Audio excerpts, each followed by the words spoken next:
G'day. It's time to down your unders. Review and dissection of content from some of the sharpest minds in the game. Hosted by Adam Camilleri.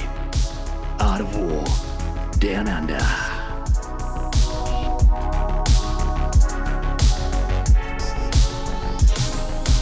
Hello, my lovely denizens of the 41st millennium. Welcome to another episode of Art of War Down Under. My name is Adam Camilleri, as always, and welcome to the first of many Merry Grotmas episodes, because there's so many detachments coming, and I'm going to be endeavoring to review them all to the best of my ability weekly, about 3 an episode.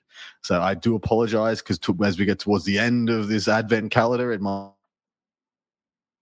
be a month or so before I review that stuff. But we're going to try and stay on top of it to the best of our ability. And let's just hope Balanced Data Slate doesn't drop in the middle, and then I'll have to divert everything. If we're lucky, the Balanced Data Slate is coming, the week after this is all said and done. And we'll have a nice clean entry into a brand new meta. But I am joined for the first part, because, of course, I'm reviewing them in order. I'm not a savage. I'm not a maniac. I'm not a psychopath. I'm reviewing them in order. So first one, Death Guard. Where else do I need to go? I'm going to get Smelly Aiden on. Hello, mate. How you doing? I am well. I am well and stinky still. We only talked a couple of weeks ago. Is it even a week? No, I know.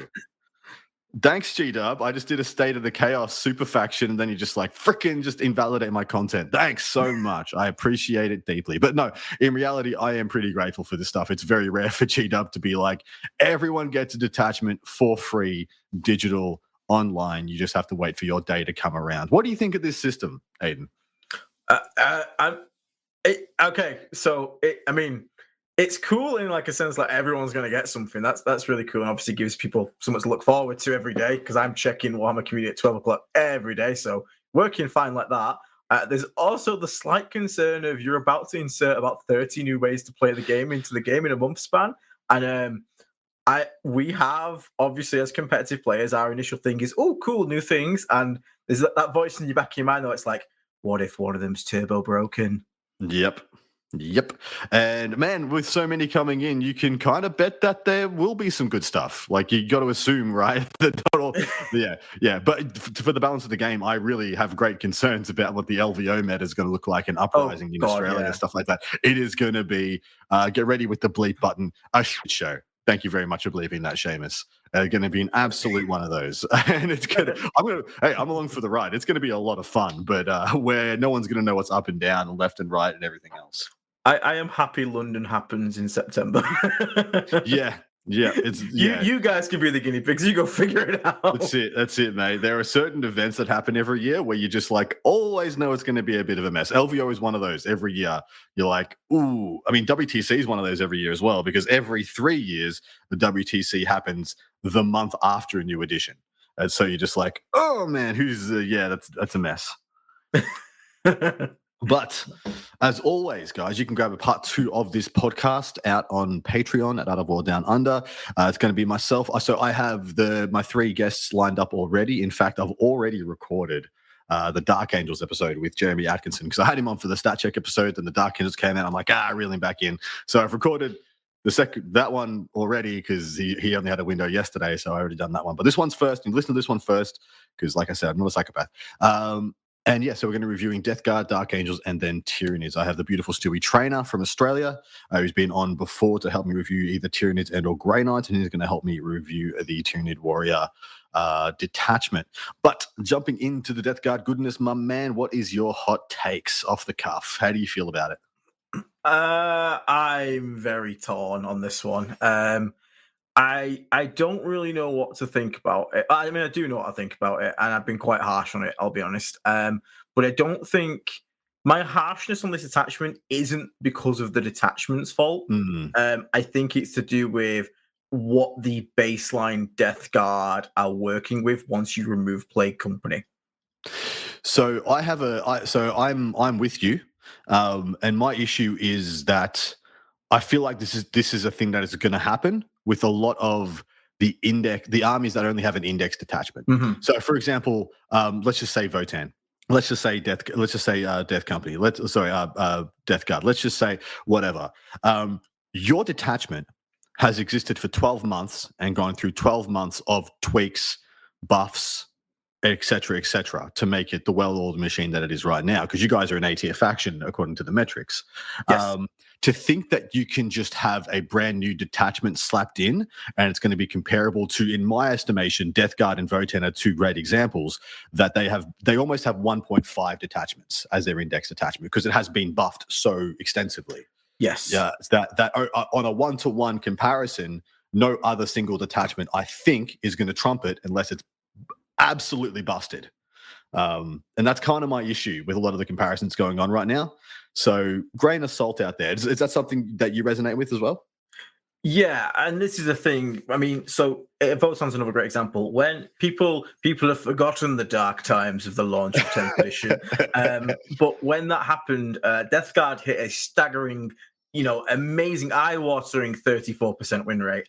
Correct. Which is absolutely abysmal. And people might be listening, be like, yeah, but Aiden, you managed to get a 5 and up. No, mate, that was hell. I 40k the best I've ever played because I had to. I make mistakes. I make mistakes now because I'm lazy. but then you couldn't make a single mistake. And the thing is, that was true. And we had that such a bad win rate. So GW, and I will give it to them, they made multiple passes to fix the army. First, it was just like points drops, but then we got the amazing change to spread the sickness. But the problem is, a lot of the plasters that were applied to fix this faction were applied to the detachment, not the army. Not the army. Exactly right.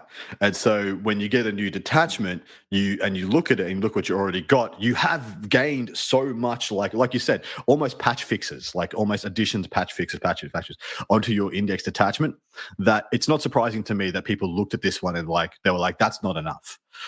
Which has been the feedback that I've gotten so far, despite me thinking that this detachment is pretty flavorful, fun, and quite interesting. This is what I mean. I'm very tall on it because the detachment itself, the rules in the detachment, the stratagems and the enhancements, I actually really like. I think there is some absolute gems in there. 6-inch piling. Yeah, baby. There's some awesome stuff in there. The problem is, it's all great when you read it, but then when you look at what you're applying it to, it kind of just goes, eh. It's like, oh, cool. It's like putting really, really nice rims on like a Fiat Punto. You're not making it cool. No matter how hard you try. You put the massive spoiler on it, you put the big exhaust on it, it just looks a bit silly. Well, the problem is people have forgotten, like you said, where Death Guard started. They started as an army that was extremely slow, and the rules only worked when you were close to your opponent. So your opponent just moved away from you, and your army didn't do anything. And that's a big step. So where you're starting now, it's a big step back towards that. So that play style is in, I am a slow army that needs to get close to do anything. And, despite having some ways to mitigate that, like you said, we'll get into the detachment rule in a moment, plus the 6-inch pile and consolidate is a good bridging tool. But let's jump in. Let's go to this detachment rule. So it is the Flyblown Host. Detachment rule is Verminous Haze. Death Guard infantry units from your army that are not embarked in transport have a 5-inch scout move and stealth. All right. On face value, that's freaking awesome. Like if you just told me in Guard or Marines or anything that every infantry model just gets Scout 5 and has stealth, wow. But tell me why you have consternation about this, or if you love it. So I like this. I actually think it's pretty cool. Stealth, obviously, as we talk here, one of the biggest problems we have is being shot to death.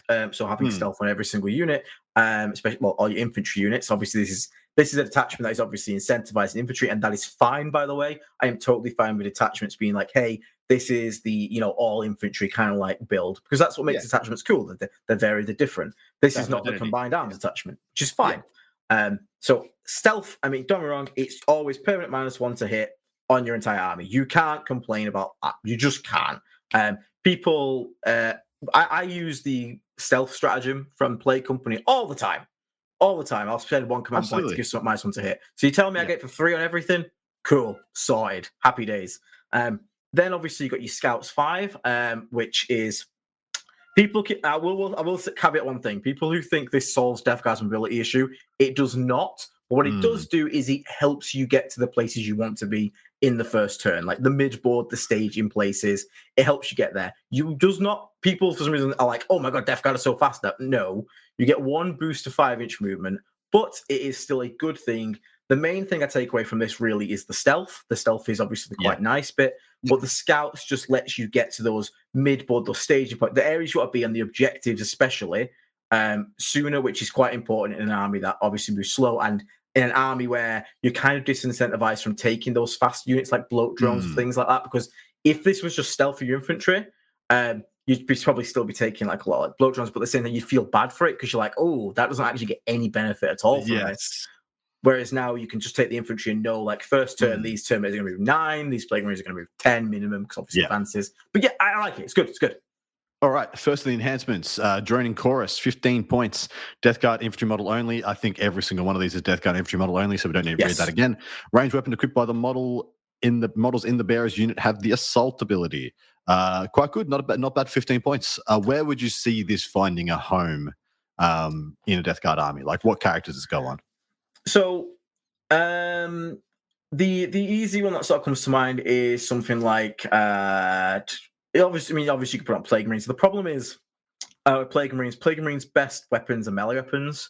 The best thing you can get is like 3 plasma guns, which, don't get me wrong, I'm not going to like lie, 3 plasma guns can hurt, especially if you're shooting at like, equivalent like battle line sort of units. But an enhancement like this, you want to sort of give to something that's going to have the most impact. For me, that's probably going to be something like Blight Lords of Death Shroud. Blight Lords with a Lord of Virulence and this on. Don't worry, Blight Lords still aren't great. I still think the data sheet needs updating. But if you want to give them some form of life, this is a great way to do it. 4-inch move on a unit that can take like 6 combi weapons, 2 Reaper auto cannons, and 2 Plague Spewers. 4-inch moves less of an issue when you can just keep advancing and at least keep the firepower going. If you actually bring a lot of virulence, it gives them 3 rerolls to wound, which will combo with a nice strat we'll talk about later. You can actually get this unit to do on average about 12 death wounds to infantry, which is actually not bad. That's really good. Yeah, so that's legit. Yeah, so be able to get those angles, and it just means, because a lot of the time, like, it's Death Guard, because we don't have advanced charge, anything like that. Advance is I'm not doing anything at all this turn, I'm just advancing, whereas at least this unit can now still contribute. 15 points, this is, again, it's not something you actively go, oh, this needs to be on my list, but I am more than happy to put this 15-point enhancement on a character and just be like, cool, this squad can advance and shoot. You can also do, like, the one thing I do like is on a Plague Marine squad with the Flamers, triple plasma guns, and then like a Foul Blight Spawn and Malignant Plaguecaster, because that is like 4 really scary Flamers plus 3 plasma guns, which can... I still don't think this detachment fully rules out Rhinos, by the way, but the ability to like hop out a Rhino, move 5, advance D6, and then shoot all of that, that's not bad. All right, what is the next one, mate? Feel free to read it out. So we've got Insectile Myrmitations. It's Death Guard infantry model only. Each time a model in the bearer's unit makes an attack that targets a unit that is within contagion range of 1 or more Death Guard units from your army, reroll a wound roll of 1. So it doesn't have to be in your own contagion range. You can have an ally, a friendly unit walk by and put them in. It's okay. Reroll wound rolls of 1 is obviously a nice buff. I'm never going to say it's not. But 20 points for it, and it also has the additional caveat of you have to jump through the hoop first. It doesn't excite me. Now, if it was something like reroll wound rolls of 1, if they're in contagion, reroll hits and wound rolls of 1, then I'm more happy. Because I'm like, okay, I have baseline, have a bonus, I have now jumped through the hoop, and my bonus gets extended. I totally agree. I don't like rules that require me to jump through a hoop to get any value at all. Like, especially when you're paying 20 points. If this was a 10-pointer, much more palatable. Next one, Rejuvenating Swarm, 10 points. Oh man, I wish this wasn't infantry. Death Guard infantry model only. Like I said, they're all that. At the end of each phase, the bearer regains all of his lost wounds. So this I'm either way on this. For 10 points, I could see it being like the last 10 points of your list. If you've got nothing else to fill it with, for sure, chuck this in, not too bad. But so often in the game of 40k, your characters get one shot. Like your units are getting picked up wholesale. You're very rarely getting the chance to use this. I'm a bit iffy on this one. Can you see any utility? I'm the same as you, really. I mean, for 10 points, you may give any of your character the Beast of Nurgle rule, which is not a bad rule. Don't get me wrong. Bad. But the only reasonable way this ever gets value is if you put it on a character like a Lord of Contagion, and he somehow slips into your opponent's backlines where all they've got is like infiltrators or rubbish little things, because it means he can't be grenaded to death. You can't grenade and tank shock him. which is nice because, obviously the grenade in the shooting phase, the bolt guns don't do anything, then he's back to full. Cool, you wasted your grenade. Your tank shot can be in the charge phase unless you do the whole 6 mortal wounds, which is unlikely. Then I heal to full and you wasted a command point. But in terms of like being in squads that are going to like go into the big fights in the middle with like, like my Death Stride versus your Inner Circle companions, one of those squads is not walking out of there. No. Yeah, it's a whole squad for a whole squad. There's no ifs or buts. If it comes into play, it comes into play because you somehow got lucky, but then you just die next turn anyway. Yeah. Well, that's what I mean. If theoretically, let's say your character is left at the end, what solo character do you have that's going to make a meaningful impact on the game? I mean, most of the ones that are Typhus and Mortarion. Can't put it on them. So, cool. You've got a Malignant Plaguecaster. You're like, boy. Woo. Yeah, let's go. All right, tell us about the last one, because this one is a banger. Yeah, so we've got Plague Veil, so it's 25 points. Death Guard, we said that a million times. While the bearer's unit is within range of an objective, one or more objective markers that you control, it has blown up 18, effectively. You can't be targeted unless the attack model is within 18 inches. So, I mean, it's pretty good. Now, it's really good in multiple cases. People are talking about putting it on a Tallyman sitting at home. So those damned exorcists can't shoot my lone Tallyman off my home objective, which is quite nice. But there's also the possibility to do stuff where you can just play a flank, avoid the tanks that are on the other side, keep one guy strung out, like maybe a Plague Marine back or a single Blight Lord back. And I mean, it's loan up. Loan up is a great rule. Like, we all know this. I don't need to break down why it's a good rule. Loan up is solid.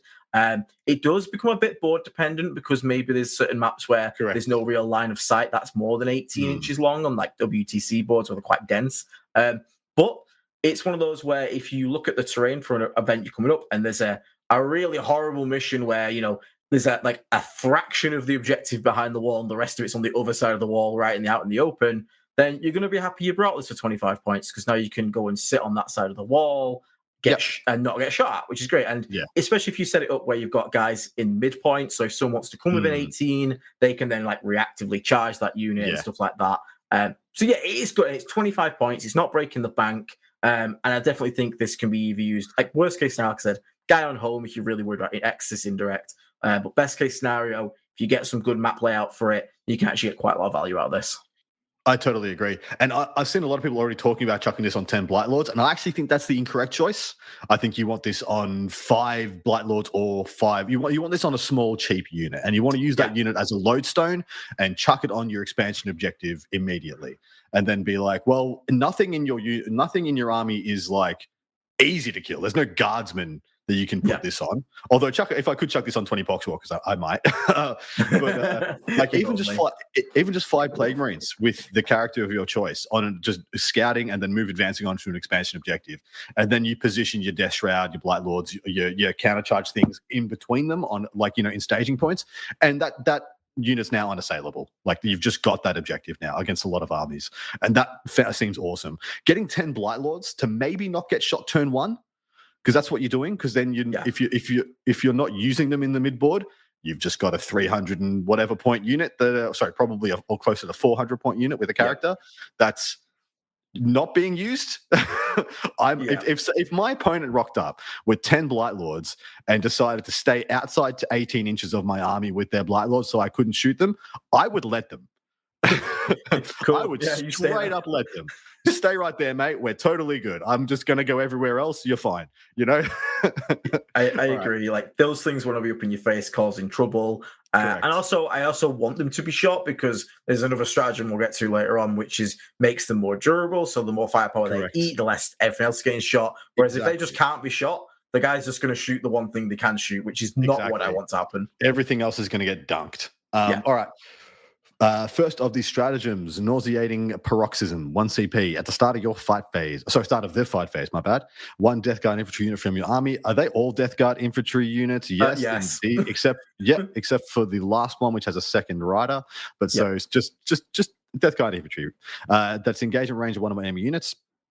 Select one enemy with engagement range of your unit. That unit must take a battle shock test, subtracting 1 from the result. The timing is good here. Start of the fight phase. You can turn off you can turn off interrupts. You can turn off buffing stratagems, plus is the wound, minus is the wound, stuff like that. So the timing's good. And for 1 CP, it's fine, but I don't think this is a standout stratagem in any way. I disagree. Oh, tell me more. I like this strat. Now the problem is baseline. I don't like it. -1 is because the word it's nothing feels worse than paying a command point and then nothing happening. Correct. You're paying a command point at sometimes for a 50-50 for a coin flip. Yeah. Now there is a character which has an aura of -2 leadership. Now he's not typically been great this edition. Is that the banner bearer? It's the bell boy, the bell guy. Never heard of him, mate. Yeah, exactly. You're making things up now, mate. Bellboy. But that would mean you test at -3, which is now a lot more reliable. That is very good. But it's just mainly and again it's sort of I like this more because at the moment it kind of mitigates one of the issues Detachment has, which is it's pillow fisted, because you have no answer to Armor of Contempt. And if an opponent comes in at my Death Shroud, the last thing I want is AP1 Death Shroud because that would suck. So at least if you have that guy around, sort of, I'd run him just solo, lingering around the midfield. He can have that aura out there. Someone charges in, you can just be like, hey, take a test at -3. That's quite reliable. Another thing is as well, this detachment is not play company is I do absurd damage up close. This detachment is I have board control-y, lots of movement stuff. This wants to win on the scoreboard, not on the I kill you front. So this can also be used when someone charges you, for example, that maybe they've drawn Storm Hostile Objective, they charge 5 cultists. I might pop that because if you fail it, even though you're going to kill my cultists, you're now OC0, baby. Which means you're not getting the points for it. And every point I deny, I think genuinely matters in this detachment because, and again, I'll come around to the whole output problem at the end. But because the army is so pillow fisted, this army has to win on the scoreboard. So I actually like it for things like that. And also, like, again, if they've charged you, maybe like somehow a cultist has lived, but they failed the battle shock, then it comes into your command phase. You can just go 1 CP. I'm going to hold the primary. Cool. I'm up 5, what you thought it wasn't going to be. So I like it for those kind of reasons. As soon as I saw battle shock stratagem, I was like, oh, this is another battle shock stratagem. Boom. Yeah. But it's mainly from watching Bloody Dante do it all the goddamn time. It's one of those stratagems where it really doesn't matter until it does, and then it means the world. So I actually don't think it's that bad. I think you want the bellboy though if you're going to try and like make use of the stratagem. If you're against like a leadership 7 army like guard or something. I won't be using it against custodians anytime soon if I don't have the bellboy. That's for sure. It's like, leadership 5. Do I want to throw away a command point? All right. What's the next stratagem? So we've got Droning Horror. So in your shooting phase, again, infantry unit that is not shot. Until the end of the phase, each time you shoot, you can reroll a hit roll of 1. If the enemy unit is within half range, you can just fully reroll the hit roll. That's pretty solid. That is nice. It's a nice bonus. And again, I've already talked about the combo with the Blight Lords and the Dev Wounds. Lord of Virulence gives full rolls to wound. Combo with this, now you've got full rolls to hit and wound. It's quite nice. It's probably not as impactful as some people make. Some people read it and go, oh my God, that's broken. But like infantry shooting Death Guard, one of our units fully is Flamers, so it auto hits. The other one is Plague Marines and Blight Lords, which don't really have the greatest shooting options. So it's one of those where it's a very good strategy, and I'm glad to have it. But I think some people look at it and think it's better than it actually is because they don't understand the weapon profiles that we have. We don't have like, Hellblasters or something like that. We have Terminators with Combi Bolters and Plague Marines with some Blight Launchers and Plasma Guns. Like, that's about it. Yeah, exactly right. Totally agree. All right, Vermin Cloud's up next, 1 CP. It's in the fight phase. 1 Death Guard, whatever, and has not been selected to fight this phase until the end of the phase. Each time model unit makes a pile-in or consolidate move, it can move 6 instead of 3. In my mind, this might be the best stratagem in this detachment. 100%. This is the leapfrog. This is the activator. This is the distance closer. And a lot of people who will try and sandbag or roadblock your units will now, activate your trap card, and you will leapfrog off them pretty judiciously. Tell me more, mate. Yeah, this is your trampoline out of anything. For anyone that hasn't played against 6-inch pile, like normally it's get a 6-inch consolidate or like a 6-inch piling. Correct. This is both. And the fact that your Terminators move 4 and you can potentially power and consolidate 12. Welcome to 3 movement phases worth of movement if you maximize it. Old Magnus. Move 3 times. It's bonkers. I mean, you think you've moved 4, you charge 2d6, and then you do an extra 12 on top of it. Suddenly, your Terminators have zoomed across the time. This is where the speed issue gets fixed a little bit. And it also means, like you said, screens become actual tools for you to use. And yes, people keep going, oh, yeah, they'll just screen 7 out or 8 out between units. I'm like, mate, if you want to stay that far back, you aren't anywhere near the middle, which means I'm winning. Yeah, correct. So counterplaying, it's actually quite hard. Like, it's there, the counterplay's there, but the cost in board control and board space is unreal for what you'll give up. But I mean, it's the possibility to tag so many, like 20. Imagine if 20 Poxwalkers get in. Oh God, they're tagging everything. They're going to tag the 3 tank commanders. They've all got a zombie touching them. Typhus is whacking on one of them. The guardsman squads have been tagged. Now he's been bit. Now he's another zombie that I've resurrected next to that tank, which is now just consolidated 6 and touched that one as well. Like, there's so much nonsense this can do, and like, it's hard to explain in words and not take forever. So we can move on. But I'll just give you an example. Seen it, go on. There's an Art of War game up on their YouTube channel, on the YouTube channel right now, where John goes first, pulls area denial, shoots a spawn mine on the middle objective, and then I think 6 or 7 Blight Lords charge the spawn mine and tag like an Exorcist and 2 Maleceptors in his backline. And they're just like, lol, this is the thing. And the Zoanthropes. And the Zoanthropes. And John just looking at it like, huh. Ended up went from his deployment to his deployment. Yeah, exactly right. It's like, huh, that is a thing that they could do before. Anyway, what is the next one, mate? Yeah, so we've got Enervating Onslaught, or has been named by the community Stank Shock. This is in the charge phase after a Death Guard model, Death Guard unit, infantry again, has made a charge. You select one enemy unit with engagement range of your unit, and you basically do a tank shock. So you roll a dice for every friendly model that made it to engagement range. So bear in mind, it's not as being within an inch of the enemy. And for every 5 up you roll, that they take a mortal wound, capped at 6. However, if you are not a cultist or a poxwalker, aka if you are a Terminator or a Plague Marine, you get to add 1, so they'll do it on 4-ups instead. So it's quite literally tank shock for infantry, just with a caveat that the Plague Marines and the Terminators do it better. Now, the only other bit that makes me, I was super hyped. I was like, that's awesome. But you can't use it on monsters and vehicles. You can't deal damage to monster vehicles, which I suppose is fair. But that kind of hampers it a bit, because there's one thing Death Guard can sort of do, it's kill infantry. But I will say, if you run into a unit like Sanguinary Guard, and they've got that 2-up save, the -1 to hit, -1 to wound, Deathwing Knights, and then they've got Armor of Contempt ready to go, you can just pop this, and if you get lucky, maybe just pick up 2 of them off the bat on the Sangard. Just like, two are dead, cool, happy days. And the best bit about this is if you get to use it on something really daft, like someone has got 2 guardsmen and you charge them, you kill them with a stank shock, and then you use Vermin Cloud, piling 6 inches to somewhere else, swing, kill that, and then go consolidate 6. Vermin Cloud makes the rest of these better. Correct. Vermin Cloud is the activator, is the thing that ties the room together. If you watch the Big Lebowski, it is truly the trap card. Eye of the Swarm is up next for 1 CP. It's in your shooting phase. 1 Death Guard infantry unit that has not been selected to shoot. Until the end of the phase, ranged weapons equipped models in your unit, excluding blast weapons, have the pistol ability. So shooty into combat. I do quite like this one. Situationally good. It's the kind of one you tell your opponent about, but don't use that often. Just simply because it won't come up that often. The protracted combats where your guns will matter are usually protracted combats where your melee weapons are very good. Yeah, there's always a stinker in a detachment, and it's not horrible, but it's not horrible. The problem I have is the only thing that really uses this is Blight Lords, because Death Shroud have the flamers already, the pistol, so they don't need it. Plague Marines are either going to get wiped when they get charged, or wipe them when they get charged them. Yeah. Or the alternative is they kill some of yours, and then you've got this squad where you have 5 with heavy plague weapons and 5 with guns. You've just Which ones are you killing first? Which ones are you killing first? Yeah. You're going to kill your guns because you need to swing back in a second. But now you don't have guns to use as pistols in the next phase. So it's like, what am I supposed to do with this?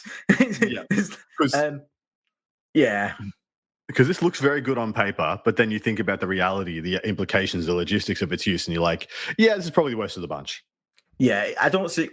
Again, the most thing I can see is if someone has for some reason decided to tag your like Blight Lords, and then you just can potentially just and you can just like dev wound it to death with your guns.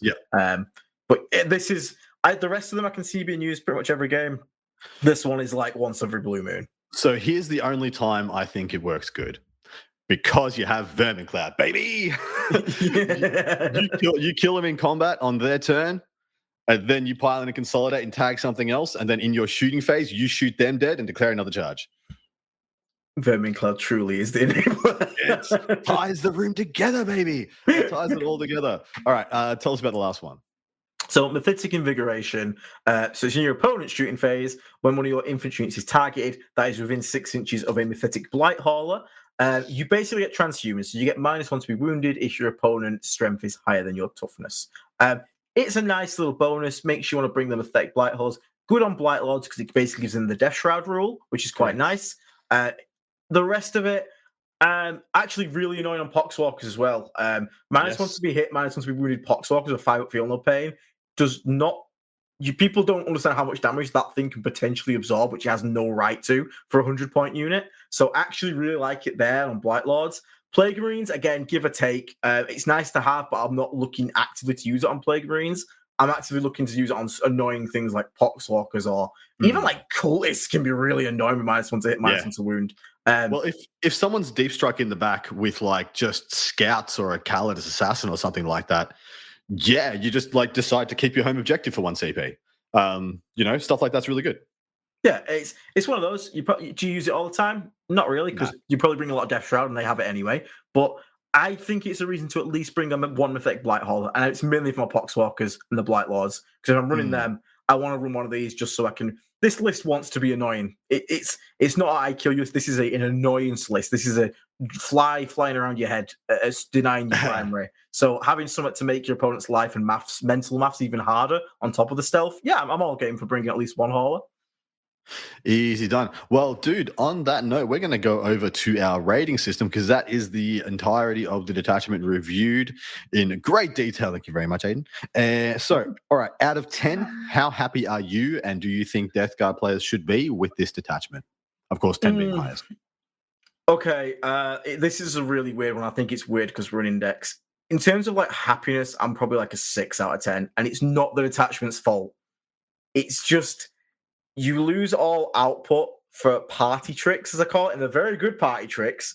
But when you can't kill stuff, what are we doing with the party tricks? And again, it's not the detachment's fault. The detachment is very cool. The detachment has lots of good stuff to it.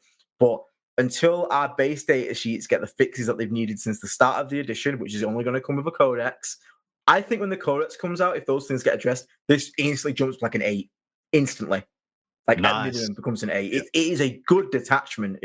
Very good rules in it and some really solid stuff. It's just let down by the units that are being it has to carry. Yeah, totally agree. Because of course, if you can't really take your blow drone triple predator destructor combos because you can't get any extra AP on those. So you can't negate people's armor saves, and I can't turn off cover. I can't. There's nothing your ranged output is absolutely neutered in this detachment, unfortunately. And there's actually nothing in here to really buff your melee. There's nothing. There's not a single melee. Yeah, but does it? So you were correct. Yeah, you were correct. Not part of it. Well, my term is gimmicks. You're paying for a bunch of gimmicks, and like you said, I think they're very good gimmicks, like extremely good gimmicks. But this is just like you said, a pile of party tricks that come together and do some amazing stuff. But I don't think this makes a cohesive all-comers army, if that makes sense. Teams, this is way better, I think. I was about to say teams, baby. I reckon this has a lot of potential. Yeah, I reckon in teams this has a lot more potential in singles. The problem is, especially when it comes to singles, you have just drawn into World Eaters. Your rules do nothing, literally nothing. You have no melee defense. Stealth means nothing. You get a scout and that's it. The best strat you now have is to shoot him in combat if you are not dead. And guess what? You've probably got 2 guys left. Yeah, and you don't even have the absurd damage output. You don't have the flexibility of play coming to go, minus weapon skill, minus 1 ballistic skill, screw you. Or I'm just going to hit you extremely hard with like AP2 flamers. Because remember, it's so weird like having Death Shroud and being like, normally I'm putting these into your AP2/3 if you depend on your infected objective marker. These are now AP0, and you shoot them, and then they take 1 wound, and you're like, well, that was depressing. All right, on the competitive tier list, so S tier all the way down to F tier, where would you put this detachment? Currently, so if we go in teams, I probably put it. If we do teams, I put it probably high B, low A. Yeah. I just worried about the thingy. In terms of singles, I think it's right now it's probably sitting about a C tip, a C plus, B minus. I'm almost exactly the same. I pretty much got to the middle of B tier in teams, and then like the middle of C tier in singles. So yeah, there are some matchups in teams where it can really shine. But I reckon it can brutalize some teams matchups. Yeah, yeah, and also great for just like going for draws as well. Exactly right. I think it's a phenomenal defender. You play on the heavy board, you scout up and move in advance directly into all the staging positions, and then you just sit there and you'd be like, "Lol, you want to try me? You probably don't." Yeah, probably don't, like, mate. Yeah. So I really like it for that. But it's again caveat everything we're saying here. I don't think it's the detachment's fault. I think again, once the codex comes out, this could easily get regraded much higher. I mean, if we were to compare this with the on-release Death Guard detachment, this thing is a shining beacon that we would love and adore. But that thing has been buffed like 4 times, that detachment. Yes. So it's not really fair to compare it 1-to-1. No, it's not really. 12 months from now, if this thing has received no buffs, sure, we can dump on it. We can dunk on it then. But all right, my man, that is going to sign us off for the first part of part 1 of this. So this is going to be 3 segments, guys. And then part 2 over on the Patreon is also going to be 3 segments, of which Aiden and I are about to go and record. But my man, you have some things that you should plug. I understand you are teaching a class on Vanguard tactics directly before this. So by all means, if there's anything you'd like to plug, anything you're doing, anything you are shilling, by all means, send off. Yeah, so I mean, in terms of that one, I'm the Death Guard coach for Vanguard Tactics, who obviously I call them British Art of War. So obviously our does the States and Down Under, BT is like our version of you guys. So feel free to check those guys' channel out and all that stuff. They've got some cool battle reports. The same sort of content our does. So it's all good. You know, we all like our competitive stuff, so go check them out. And if you're interested in Death Guard stuff specifically, you can come check out my own channel at the Disgustingly Resilient Podcast. We just hit today, Adam, 7,777 subscribers, which is a very special day for Nurgle.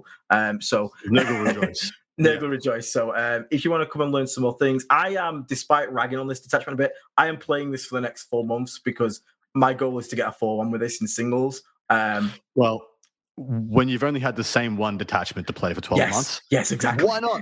Why not, mate? Go for it. Exactly. So come and join me on my journey for that one and maybe even tag along in your own. But yeah, thank you. Now that you've said that about you guys being the British Art of War, there might be a certain pigeon heading your way. Maybe we'll do an 8v8 Art of War versus... hey, what do you reckon? As long as I get to play this and you have to play like some form of like terrible shooting army, we'll do that. You can pick my list exactly because I am the most irrelevant member in that lineup. I will play Crute for you, mate, and get carried by the rest of the boys. Anyway, thank you so much, for coming on. We'll go over and record part 2. Hopefully you will join us there. Love you all. Thank you very much, Smelly Aiden. You're an absolute champ. Go and check out that Disgusting Resilient podcast as well. Going to be some awesome content there. And yeah, take care of each other. We'll see you back soon in just a moment with the Dark Angels review.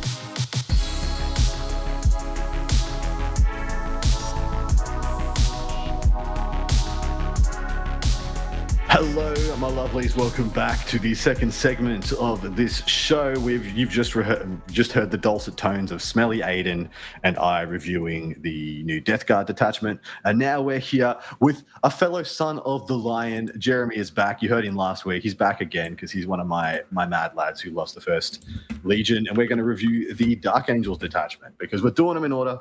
And that was the second one that came out, even though they're the first. They were, in fact, second. We'll never speak of this again. But my dude, welcome. And let's just jump straight in. What are your hot takes on this detachment? Someone gave me my combined arms detachment that I've been asking for like 3 editions, and it actually feels pretty good. Finally. I said this on another show people may have seen, but no one plays Dark Angels for the freaking Green Wing. Give me a detachment that lets me use the spicy things about Dark Angels in concert with each other. Exactly. And that's exactly what this does. But how good do you think it is? Immediate thoughts, probably a little bit worse than Gladius, but gives a very different way of playing the army. See, I'm actually more likely to play this than Gladius because it's much more of how I want to play Dark Angels. Even though 100% on my end as well. Like, yeah, I chewed someone out earlier today because I was like, "Don't yuck my yum on this. I'm enjoying myself." I know that Gladius may be the better way to play the army, but this is the better way for me to play the army. Exactly right. This will give me more joy as well as like I think it's only like 15% worse. Like it's not that much worse. We're not talking like comparing this to First Company or Anvil or anything like that. No, nothing like that. This is a little bit worse, but much more of how I want my army to work. Let's jump into the detachment rule.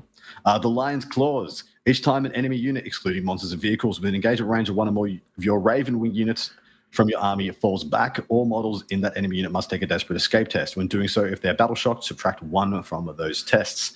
And then the second bullet point, each time a Deathwing unit from your army declares a charge, if one or more targets of that charge are already within engagement range of one or more Raven Wing units from your army, add 2 to that charge roll. So this detachment rule, mate, what do you think of it? Dot point by dot point. First one, for the first line item is spicy as all hell. Samael already had that rule. Yeah, he did. But it means that like your little 80-point outrider units that run around and smack into things suddenly got really terrifying because he's like, if you don't kill that, or if you don't kill my 60-point ATV with your unit of Marines, you're going to lose a third of them when you fall back from me. Or you can stay in combat with me, and then I'm perfectly happy with that. Correct. My first instinct was I'm going to take 3 solo ATVs and just ram them into people and make them shoot guns at these things that they really don't shoot at because I'm going to have so many other threats, hopefully, and then just be like, "Lol, do you want to fall back with your tank commander, or do you want to die on a 1 or a 2?" Or possibly well, the tank commander wouldn't have to worry about it because it does exclude monsters and vehicles, Adam. My bad. Never mind, Adam. We're off to a strong start, people.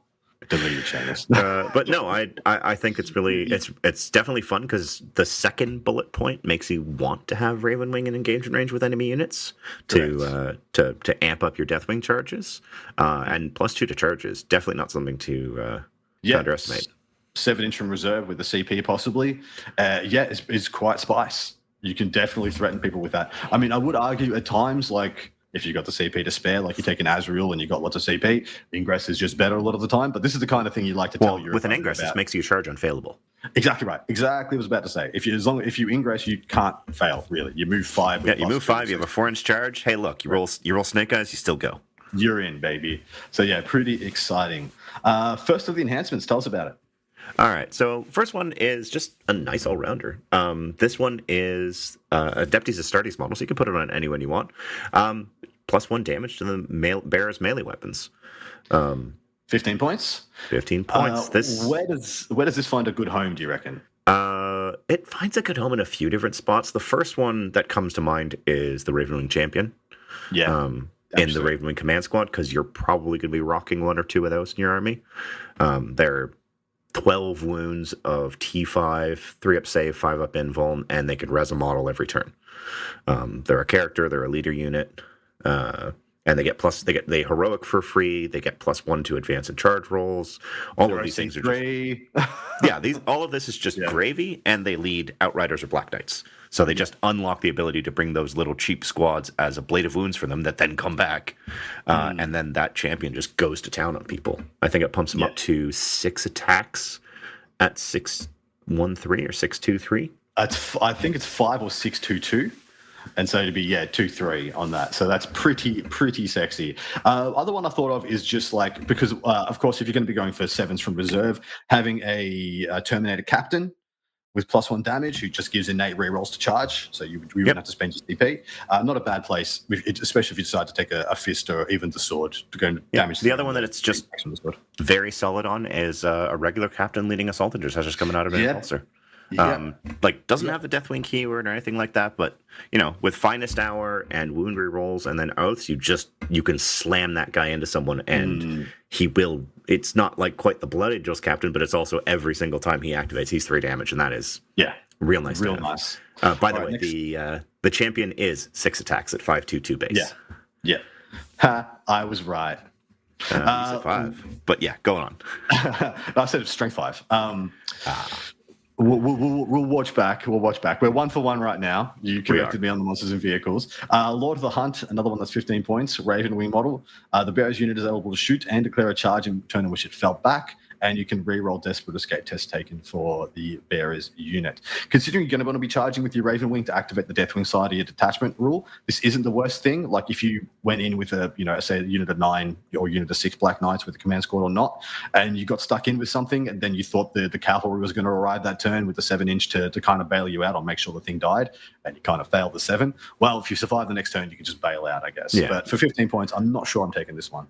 No, I think it'll be filler, but it could see some play, especially, it keeps that unit of Black Knights or Outriders or whatever they are from being tar pitted. Yep. So, like, if someone smashes into them with on 2 ends with a Rhino and some cultists, you go, well, I'm not punching out of here. I'm just going to leave. Exactly right. What's the next one? Next one is Stalwart Champion. You can put this on a captain, a chaplain, or a lieutenant. This one's pretty spicy. While the bear's unit is not battle shocked, add 1 to the objective control characteristic of models in the bear's unit. So it's a flat +1 OC. This one is really funny on a Terminator captain. And then you slam a Ancient to their unit, and suddenly all your Terminators are OC3. OC3, baby. It is a very interesting one when you consider one of the biggest downsides of a Deathwing Knights was the fact that they are just OC5, and a lot of the time people will just not fight them and just try and OC them on objectives. There's a couple of other ways in this detachment to work around that, but this is just an easy way of being like, lol, it's actually what, 18 OC now because I've got an Ancient. And a captain. Would also work pretty nicely on a Chaplain on bike with leading some Outriders. Pushes them to OC3, I believe. Yes, that is pretty spice. I guess you could. So I've been trying to find a reason for the Chaplain on bike with Black Knights to work. I did run an early 8th edition just for the dev wounds, but I found it was just so swingy and a bit of a meme. Yeah, I unfortunately agree with that. There's a part of me that really wishes he just gave the foot chaplain buff of +1 to wound in melee. Yeah, same. But, yeah, absolutely. Or if they just had, my old attack bikes. But that ship is long sailed. Oh, dude. At 25 points, 9. I don't see this being taken that often. Yeah, me either.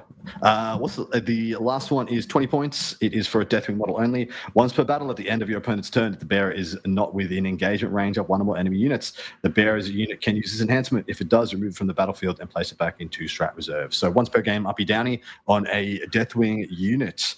I got to say, I think the enhancements on this detachment are relatively weak. But the stratagems and the detachment rule are very good, because even this one, which sounds very good, when I think about logistically how I would use it, the only way I would use it is if I've already used my unit poorly. Yeah. Does that make sense? Or if you need like a last minute reposition. The other thing is it also necessitates, like if you're running 3 units of Deathwing Knights, you now need a character to take this on it. Yeah. So you're talking about adding another, I think base is 90 points for a chaplain or a librarian. Yeah. In Terminator armor, and then another 20. So you're turning a 250 point squad into a 350 point squad. My God, I wish we could just like attach a Deathwing, a generic character to like Hellblasters or a shooty unit. I mean, if like captains or librarians or chaplains all had the Deathwing keyword like they're supposed to. Correct. I mean, I wish one of these enhancements was 20 points, captain, chaplain gains a Deathwing keyword. And then you could attach it to a squad. I wish that enhancement was here. That would be real nice. It'd be real nice. But yeah, you're the same as me. I feel like the enhancements are the weakest portion of this. Like Calibanite armaments will probably make it into every one of my lists just because it's 15 points for +1 damage in melee on something that already wants to be in melee. Mm-hmm. But I agree. And then Focus Magnet, I think it really depends. I've been tinkering about a little bit with it on a Blade Guard Ancient because it's just fun. Oh yeah. Yeah. Uppy downy Blade Guard. That is pretty cute. Yeah, like a unit of Blade Guard that just kind of run around in an impulsor, and then on the turn that you need to do, they're suddenly on the other side of the board. Yeah, I like that. I actually like that. That's actually pretty cute. I suppose you could do Inner Circle Companions as well. Chuck it on a Judicia. On a Deathwing model only. He doesn't have Deathwing. Yeah, Judy doesn't have it, unfortunately. There's actually there's actually nothing you can join to the Inner Circle. Nope. That isn't a character, or there isn't a special character already. Anyway, first of the enhancements, Overwhelming Exaction, 1 CP. In your command phase or the start of the fight phase, 1 Deputy Starters unit from your army. Select 1 enemy unit within engagement range of your unit. That enemy unit must take a battle shock test. When doing so, if your unit has the Deathwing or Ravenwing keywords, subtract 1 from the result. You can only use this stratagem once per battle round. It is the command phase or the start of the your fight opponents. Phase. You do it in your opponents to try and disrupt their primary, because it doesn't say at the start, Or- middle, or end. To force a really nasty desperate escape test on someone. Ooh, that's true. That's true. Actually, I've tagged you with this Ravenwing unit. Ooh. You really want to leave right now because there's a Deathwing unit also like about to swing into you. Yeah. How about you take a battle shock at -1? And then see if you lose half your squad for the privilege of falling back. That is Now, cute. They have done the smart thing with this because you could, in theory, use this 4 times a battle round. They have now said you can only use the restrictions on it are you can only use the stratagem once per battle round. I wish it was once per turn, but I see what they're I think once per turn would be a little bit more fair, but once per battle round is perfectly fine. Good. It's 1 CP to force a battle shock test at a -1, which because you're almost always going to have a Ravenwing or Deathwing unit in with them. That's correct. The next one is Armor Contempt, so we're going to skip that and tell us about the next one after that. We've got Strength and Unity. This is a 1 CP stratagem. It's in the fight phase, just after an enemy unit has selected its targets. And you choose one Deputies Astartes unit that was selected as a target. And it's quite simple. If that enemy unit happens to be in engagement range with a Ravenwing unit, you subtract 1 from the hit roll.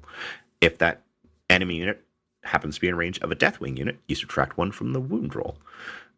Which means, if you have both, that unit that just got, selected as the target is now -1 to hit and -1 to wound. Now, you can't combine this with Armor of Contempt in the same phase, which is probably perfectly fine because this is already an extremely strong defensive stratagem. Incredible. 1 CP -1 to wound on Deathwing, even if you just saw it as that, or 1 CP -1 to hit on Ravenwing, it's still the going rate for that effect. Yep. The fact that it has this double down effect where you can get both is kind of bonkers. Well, a perfect example of where this stratagem is going to shine like crazy is any unit of Inner Circle companions, because while they're being led, they're already -1 to be hit. Correct. And they pretty sure have the Deathwing keyword. Yeah, they do. I literally checked yesterday. They do. So they're -1 to hit, -1 to wound, and then Azra will give them a 4-up invuln or a librarian, or they have fights first from a Judicia. Yep. Yeah, they're a house. They're an absolute house with this. No, it's one of these things where when that thing makes comment, you kind of go, oh, I'm in trouble. I ain't getting away from this. Yeah, I like the stratagem. This stratagem is a bread and butter as far as I'm concerned. Yeah. You're slamming this almost every fight phase anytime there's anything remotely near a combat threat into one of your units. 100%. Next up, Knights of Iron, 1 CP. It's in your movement phase or your charge phase. 1 Ravenwing unit from your army. Until the end of the phase, each time a model unit makes a normal advance charge or charge move, it can move horizontally through terrain features, which is something that, is getting is getting given out quite a lot now. But it's something that seems to be showing up a fair bit, and it's something that I'm all here for because I'm looking at that and kind of going, huh. Now, I'll admit, the very first horrible thing that I thought of is, Stormraven has the Deathwing keyword. Like, holy crap, the Stormraven. That's a problem. We shan't be doing that. But the biggest issue, because I have played armies that have 2 max units of Black Knights, and of course the biggest issue has been like, lol, I have all this movement, but oh my god, I play on WTC. I have to go all the way around that goddamn room, or I got moved blocked by a nerdling. Yeah. I have like 100 million inches of movement, and I only moved 6 inches forward from my position because of all the wibbly wobblies I had to do. And the fact you can do this in both move and charge phase is huge. Correct. It is great. The fact that it's got the charge phase caveat is fantastic. And I'm a huge fan. I think this is going to be another great strat for keeping us in the game. Another one you can use it on, of course, all your storm speeders. Your land speed, can also go through walls as well. So they might see a little bit of play also. But I find they didn't have as many issues. No, with Fly, and they have, 12 inches of movement? Yeah. And they usually don't need to get that close because you're not charging with storm speeders. You're usually shooting at range, and the shortest range on any of them is 18 inches. Yeah, they usually didn't have such a problem. What's the next one? We got this one. So we've got Illuminating Fire. Your shooting phase just after a Ravenwing unit from your army has selected its targets. You target that Ravenwing unit. You select one enemy unit within 12 inches of that unit that has been selected as the target of one or more of the attacking unit's attacks until the end of the phase. Each time a friendly Deathwing unit makes an attack that targets that enemy unit, add 1 to the wound roll. I love how it has Illuminating Fire on it, because my first thought was Redeemer.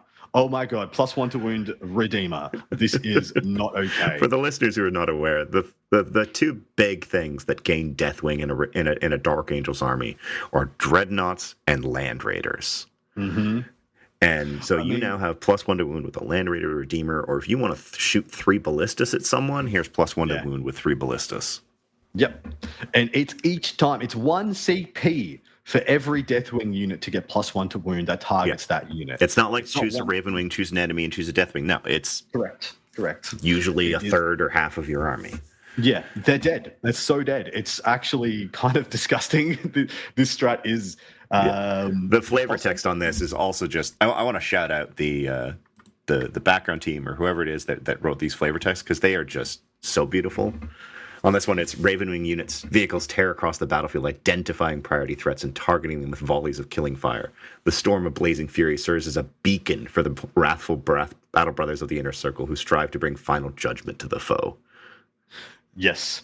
I would like to point out that when you join Azrael to a unit of 10 Hellblasters, that becomes a Deathwing unit. Yep.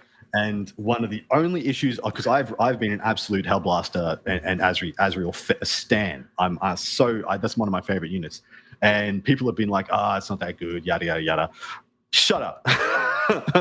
It's amazing now. Holy crap. So what you're telling me is we put Azrael and 10 Hellblasters and a Brutalis inside of a Storm Raven.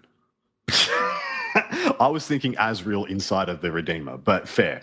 And the Hellblasters inside of the Redeemer. I want to see my opponent's face when a Storm Raven hovers through a wall. Yeah, I want to see my opponent's face when I use 1 60-point Invader ATV to give myself +1 to wound against Canis Rex. Yeah, and you fired too. You just put the bolt rifle into it.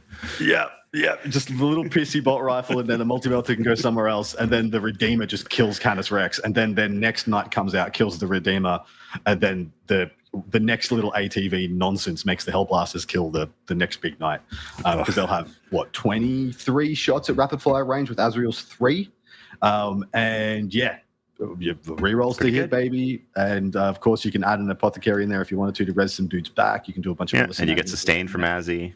Sustained as well, 4 rerolls to hit, +1 to wound. That is some silliness. The last one, Inescapable Wrath. 2 CP, and this one's going to take some unpacking. End of your opponent's charge phase. 1 Deathwing Infantry or Deathwing Walker unit from your army that is within 6 of 1 or more enemy units and would be eligible to declare a charge against 1 or more of those units if it was your charge phase. So, you're not in engagement range, pretty much.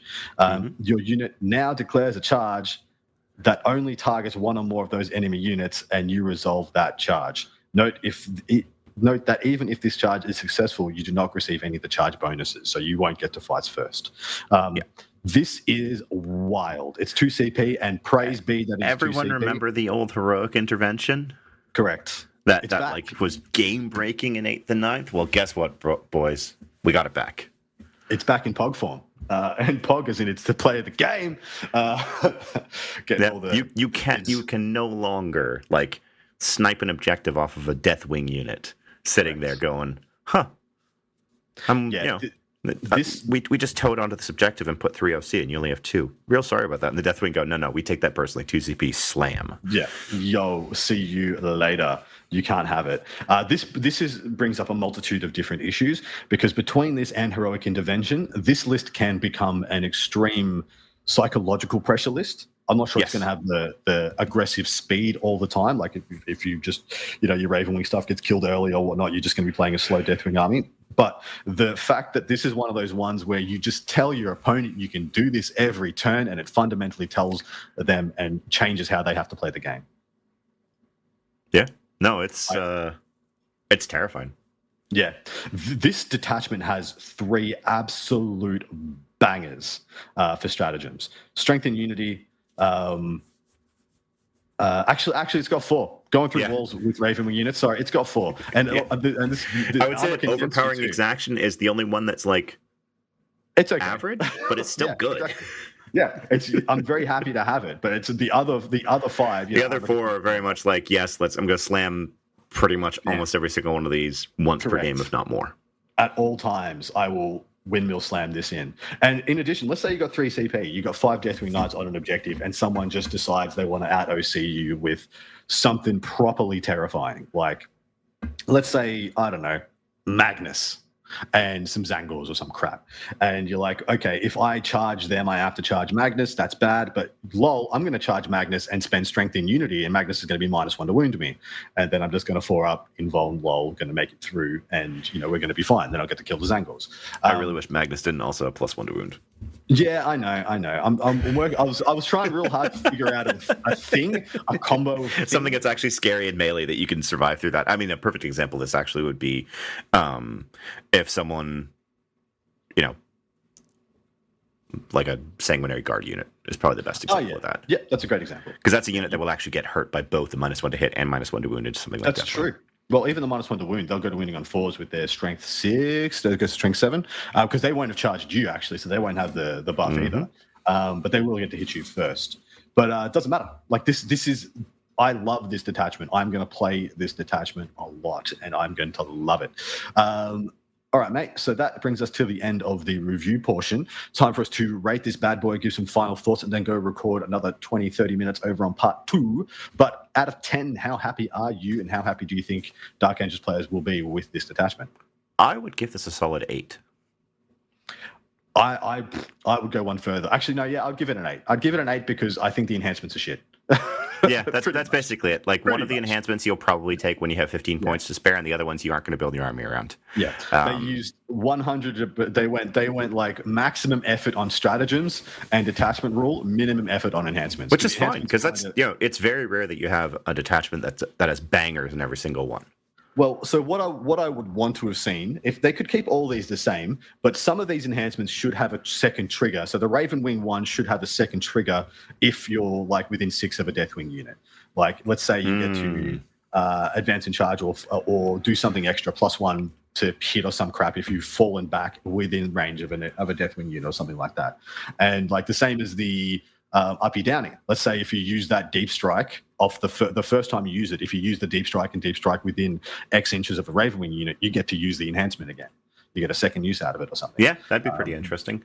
And I think the one is that Stalwart Champion. It just this is where this one more highlights just the issue of the fundamental keyword issues that Dark Angels run into way too often. Yeah. Yeah, like, so there is a lot of that. There is a lot. The Lion doesn't have the Deathwing keyword. I know. He doesn't have either. He could legitimately have Ravenwing makes sense that he wouldn't, but like, he is the leader of the inner circle, my man. Give him the Deathwing keyword. Well, I'm of the opinion that he moves more than 6 inches, and if you move more than 6 inches, I can make an argument that you're in the Ravenwing. I agree. 8 out of 10 for this. How competitive do you think it is? If you put this detachment on a tier list from F tier, D tier, C tier, B tier, A tier, S tier, where do you think this falls? I'd probably put it at like a B plus when I put Gladius at like an A. Yeah. That does exactly. If I had Gladius isn't an S tier detachment. In fact, it may be a little bit in decline at the moment with the current win rates that we did on last week's show. So if it'd be 1 notch down from whatever Gladius is. So yeah, if Gladius would be an A or A minus, they're very close and very comparable. And since we have Games Workshop is keeping up with their updates, all it takes is a couple small point tweaks, and this one will come out on top. Yeah, 100% agree.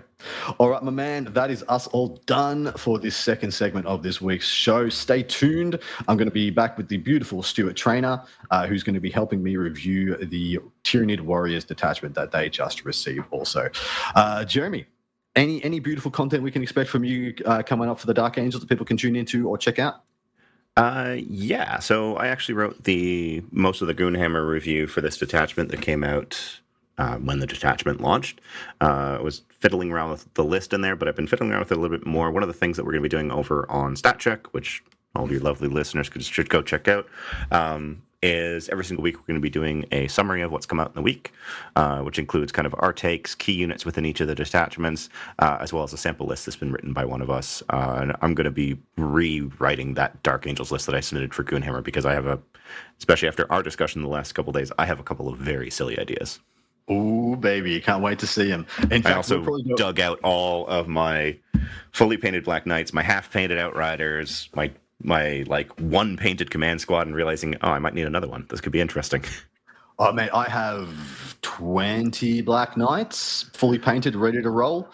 And yeah, I'm going to do that. Sadly, only 15 on my side, but There's rookie numbers. You got to pump those numbers. it's only 3 less than I'm legally allowed to run. I do have all 3 command squads. I just have to finish painting 2 of them. Oh, that's true, actually. So I don't have 20. I have 2 command squads. And yeah, there we go. 14 Black Knights. Anyway, we're out of here. Catch us over on part 2 over on Patreon. Hope to see you there. We're going to talk some lists, talk some matchups. See you soon, guys.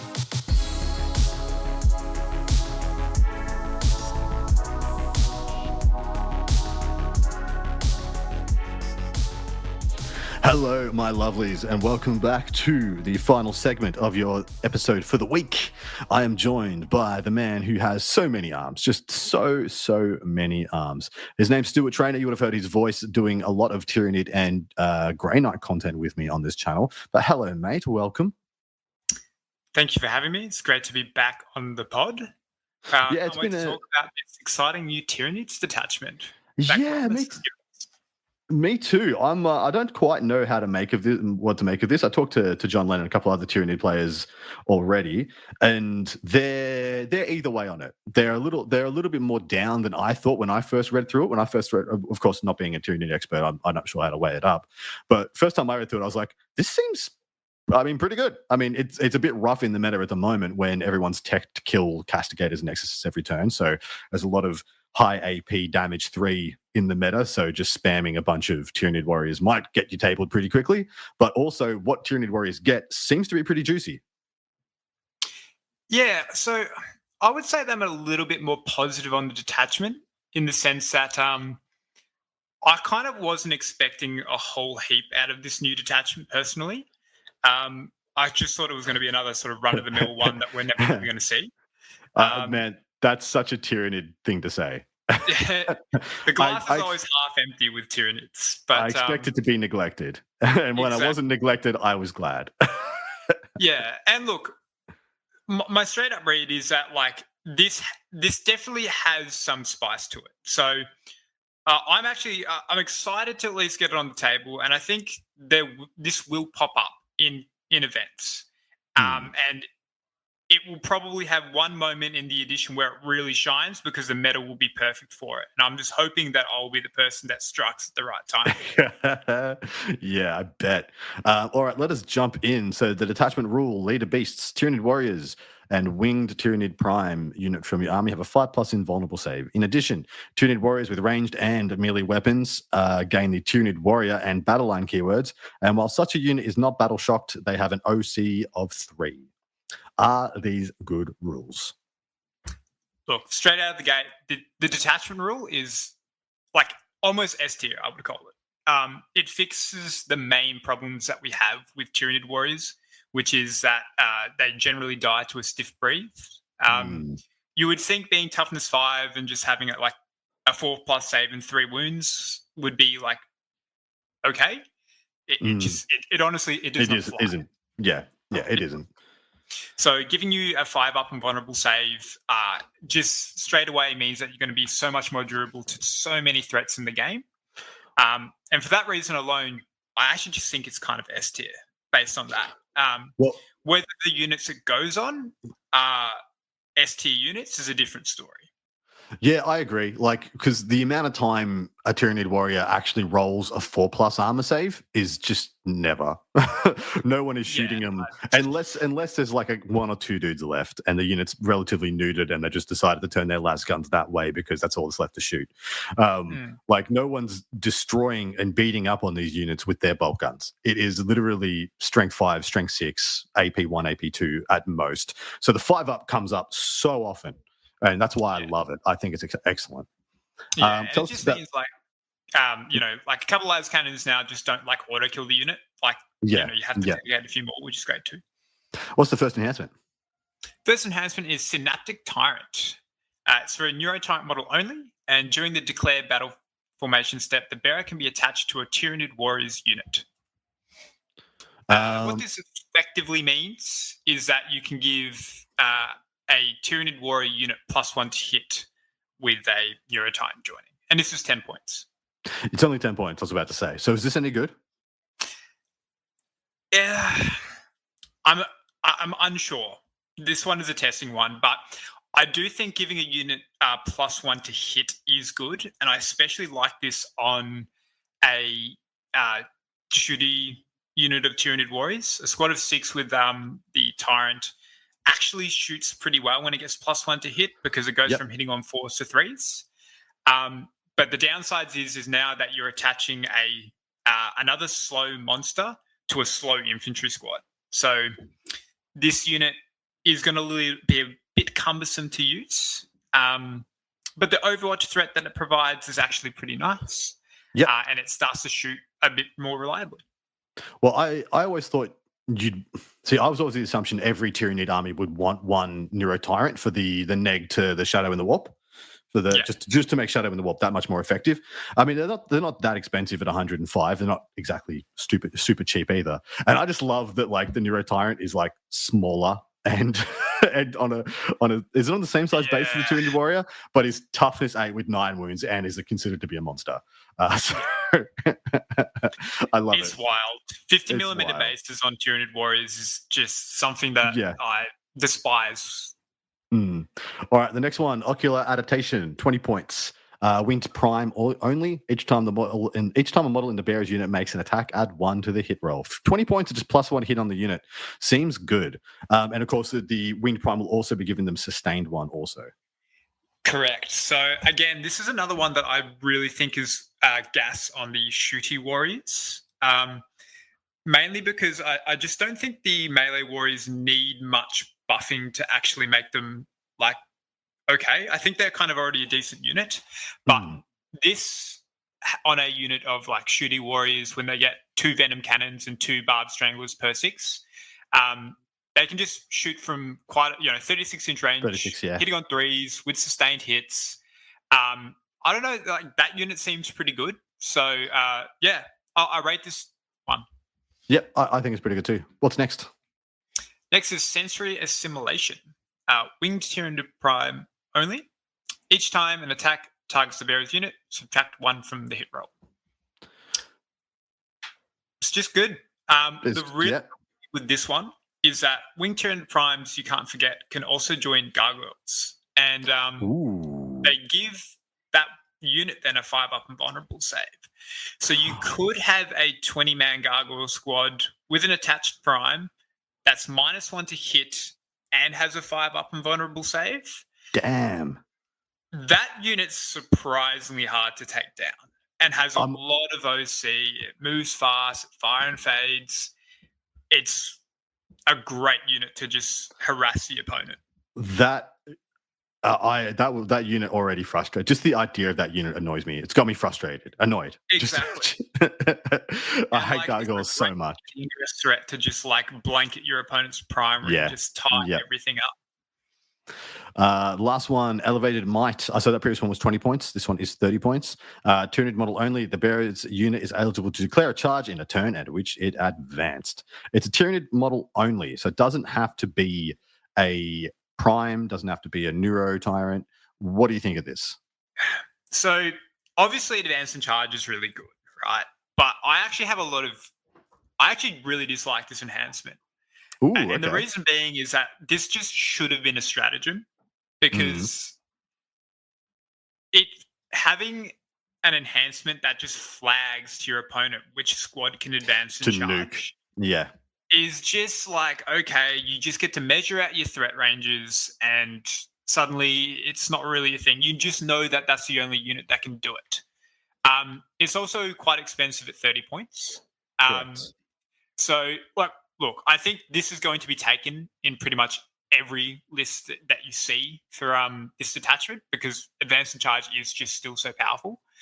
I'm just very annoyed at how sort of like rigid it is in terms of like, you know where it's going to be, so your opponent always can play around it. And again, it's one squad is faster instead of the flexibility of just having any unit be able to advance and charge.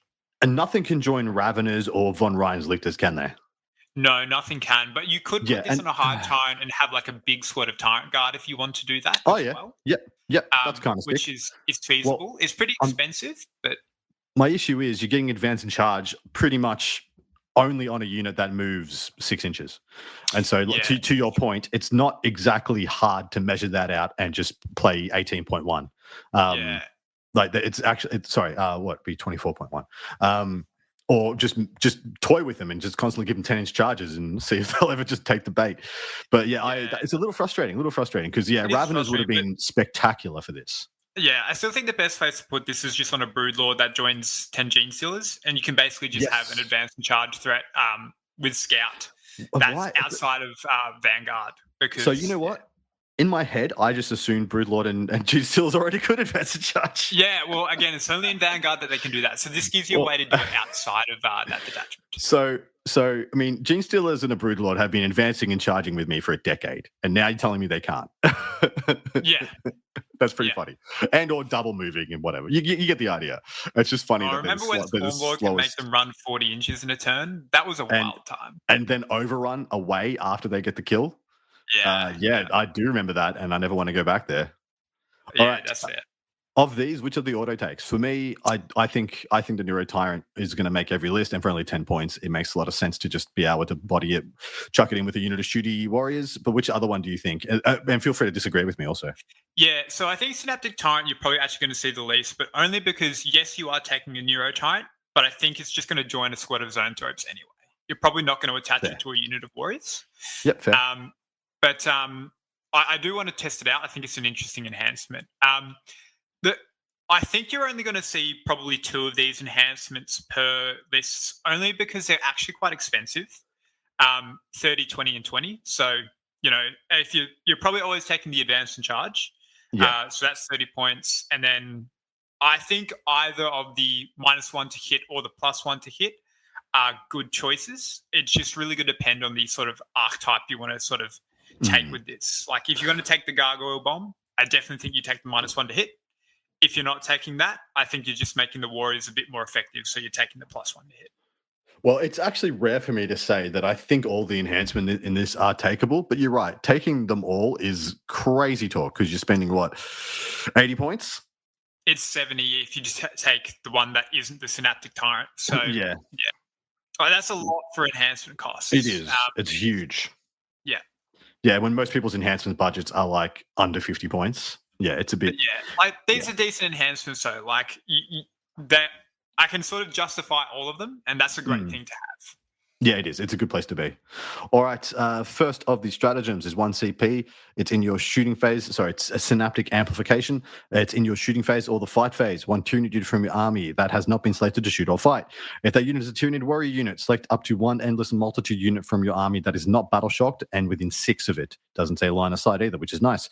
And to the end of the phase, each time model in those units makes an attack, reroll a wound roll of 1.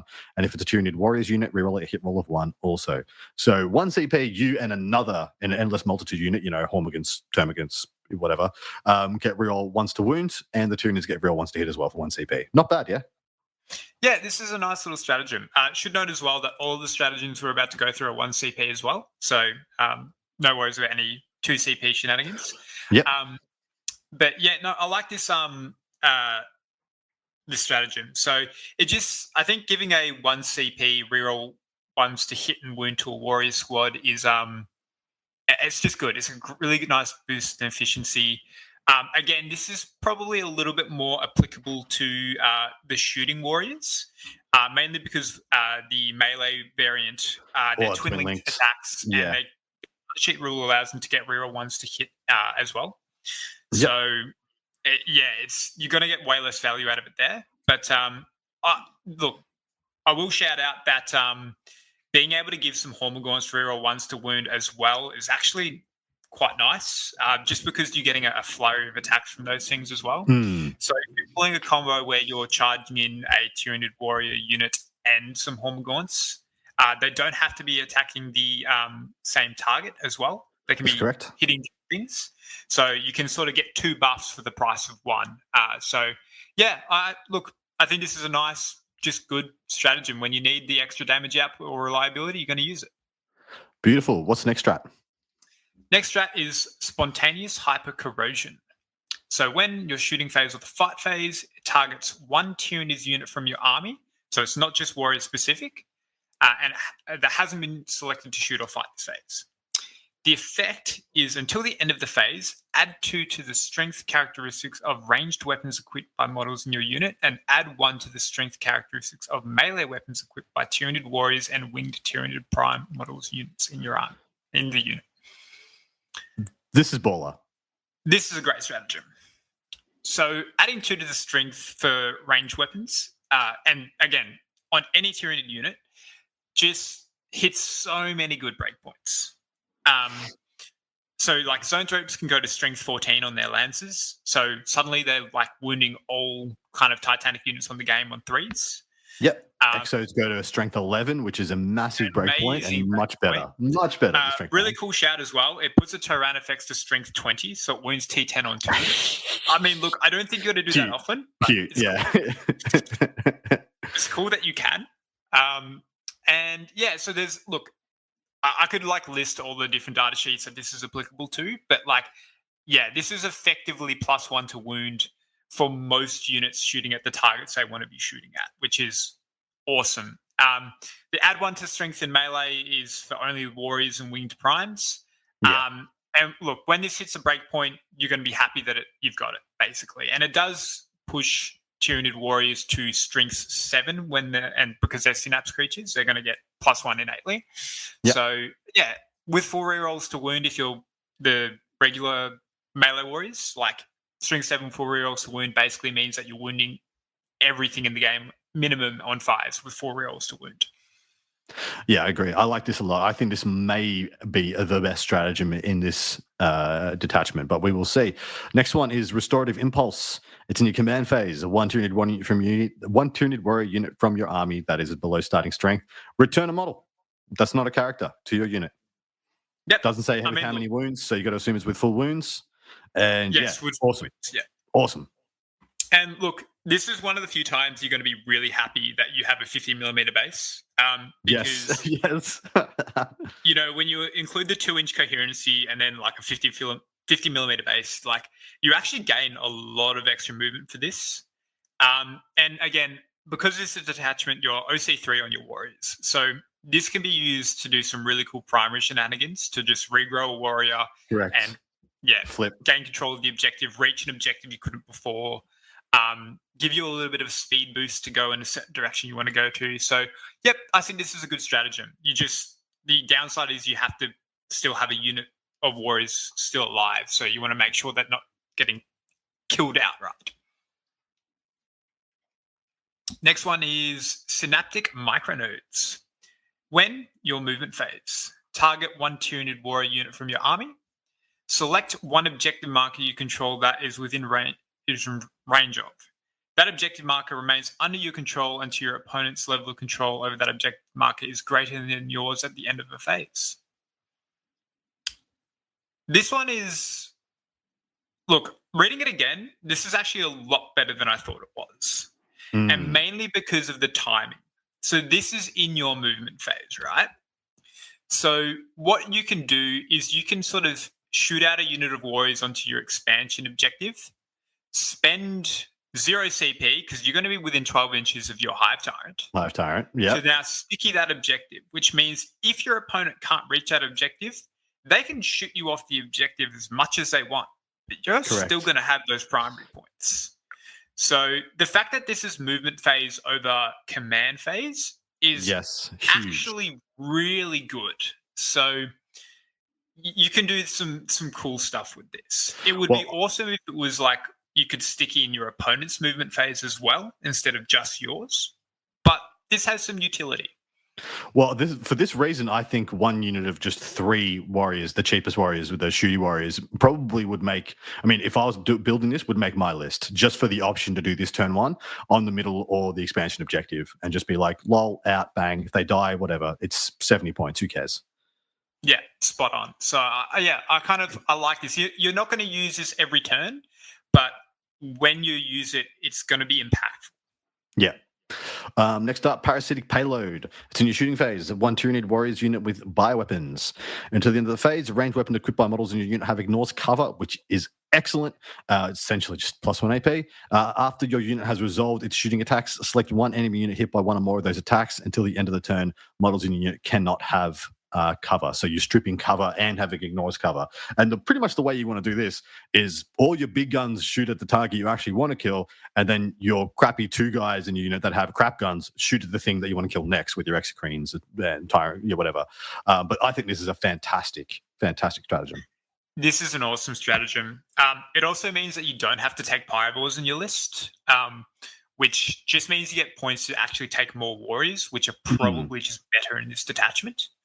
But yeah, look, we all know that cover is mostly free in 10th edition, so getting the ability to ignore it is basically just gaining +1 AP on your weapons. Yeah, correct. And this effectively allows you to get +1 AP for your guns on like 2 locations, which is, it's very good.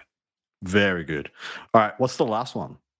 The last one is Synaptic Shield. So when it's your opponent's shooting phase just after an enemy unit has selected its targets, you target one Tyranid warrior unit from your army that was selected as a target of one or more of the attacking unit's attacks. And the effect is, if that unit is a Tyranid warrior unit, select up to one Endless Multitude unit from your army that is not battle shocked within 6 inches of it. Until the end of the phase, each time a ranged attack targets one of those units, if the strength of the attack is greater than your toughness, then you subtract 1 from the wound roll. End of the phase. So, and it's both of them. So it's the Warriors and the Endless Multitude, likely Hormigans in this case. Both of them get -1 to wound. This is gas. This is the one that might be as good or better than the previous one, because as we've said right at the start of this, Tyranids have a durability problem. Well, Tyranid Warriors have a durability problem. They do. So this is going to be great. You're going to be using this on your big 6-man units whenever it's sort of is getting targeted by like meaningful firepower. And when you combo this with the 5-up and vulnerable save, and the ability to like restore a warrior to a unit as well, those warrior units start to become quite durable. The second part of it what was that? Sorry, Adam? Well, I was about to say your combo with the -1 to hit 5-up invuln gargoyles that are now -1 to wound as well starts to look real silly all of a sudden. Exactly. You're actually making these gargoyles like really durable for just being a unit of gargoyles. The only downside here is that you can only activate the stratagem when they target a Tyranid warrior unit. So if your opponent understands the stratagem, or if they've asked the right questions and they're savvy, they're going to shoot the gargoyles first, so you can't trigger it, which is a bit of a downside. I would have liked it to be able to be triggered off either the Endless Multitude unit or the Tyranid warrior unit. But look, either way, if you just treat this as -1 to wound for a Tyranid warrior unit, it's still a very good strategy. Agreed. It's still very good. Yeah. Oh no, your unkillable gargoyles got a little bit less unkill. Yeah, I'm not crying for you, mate. He's been moved blocked by gargoyles too many times. I have. I've been absolutely move blocked out of games. But that brings us to the end of this quite spicy detachment. So, my dude, at this stage, we rate how good this is. As a Tyranid player yourself, and speaking for the entire Hive Mind, how happy do you believe the player base should be with this out of 10? 0 being absolutely... Zero being what T-Sun's got, and 10 being what Necron's got. Well, look, this is no Star Shadow. Let's just take that right off the table. Like, correct. If this was like Star Shadow, I'd be making a lot more alien screeching noises, and it'd be a terrible time. You wouldn't want to listen to it. But this is solid. Is it better than some of the detachments that are already seeing success for Tyranids, like Invasion Fleet or Vanguard? I don't think it's quite there, right? It is very specific on what it's buffing in this detachment, which is basically, Tyranid warriors. And at the end of the day, Tyranid warriors are still a middling data sheet. They're not terrible, and these buffs do make them quite good units. You can definitely put a lot of wounds on the table with 5-up and vulnerable saves. Yep. But look, Warriors are held back by, like I said before, they're on 50mm bases and they're still just 6-inch move. So Correct. they're going to have a hard time actually maneuvering around the table. They have to. They can move through ruins, but they have to not exist in ruins, which is hard when they have such big bases. Yeah. So if you're playing this army to its full effect, you need to be on top of your movements. You need to be planning ahead and where you want to go. So I'm going to assume that you are a really good player and you've played a lot with Tyranids, so you're on top of that. And if that's the case, I actually reckon this is probably about a 7 detachment. And I would be saying that Vanguard and Invasion Fleet are probably about an 8.5 to a 9. So this is only like, 2 steps below those. That's pretty much exactly how I felt about the Dark Angels detachment. So you're pretty much on point with on trend for what to expect from Grotmas, with the exception of a couple of outliers that are going to turn out to be absolute nothing burgers or OP as hell Necron nonsense. Imagine us walking into this edition. So Necrons weren't in the starter set this edition. They're in the starter set last edition. You would have said, "Oh wow, Necrons are going to have a really good edition last edition." But this edition, they are the literal evergreen nonsense of they're just not allowed to be bad this edition, and it's infuriating. Necrons are like the perfect army of better late than never. So they were late getting up. And now they're getting their good rules. This is just how it goes. I love it. Anyway, mate, how strong do you think this detachment is if you were to put it on a tier list? So F tier all the way up to S tier. This is probably solidly in B tier. Maybe the top of C if it's sort of like That's in a bit legit. of a hostile meta. Yep, top of C to middle of B is where I've got it. Yeah, exactly. Like I said before, I think there could be metas where this actually starts to become a lot better. But again, at the minute with just like, so many kind of high strength kind of weapons and multi-damage weapons as well, because, we're still kind of in a mech meta. And to be honest, that doesn't look like it's going to be changing. It really doesn't. Warriors are probably going to struggle a little bit here. One of my issues with the warrior units, and we'll probably talk about on part 2 as well, is the fact that you're pretty much going to have 7 models in the unit, making you susceptible to blast for a lot longer than 5 or 6 model units.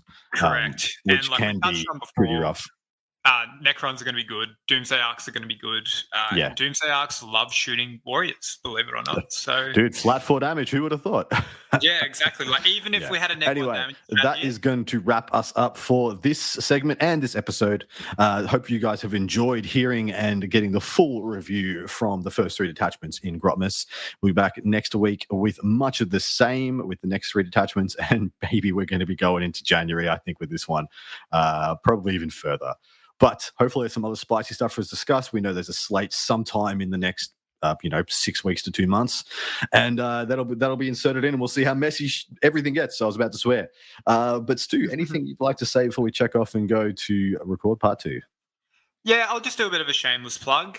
I have recently started a blog called The Paladin Trials, which is just about the journey of trying to go from a good Warhammer player to one of the best Warhammer players. So trying to go from the 1% to the 0.1%. And if you're at all interested in reading about that journey, you can find me on Blogspot at The Paladin Trials. And if you give it a read and get something out of it, that would be great. Beautiful. We may see you back on here for the Grey Knights detachment as well, seeing as that's something that you and I kind of have a tradition of doing together. And thank you very much for your time, mate. Hope you guys will join us over on Patreon and get the part 2 with me and Stu and the rest of the beautiful lads who joined us on this one. But thanks very much for your time, guys. Take care, look after each other, and good night. Bye. It's a conversation high with myself before you rock bottom, cut open, endured. Let some demons in, let her live with them. The cycle starts again, self-doubt creeping in.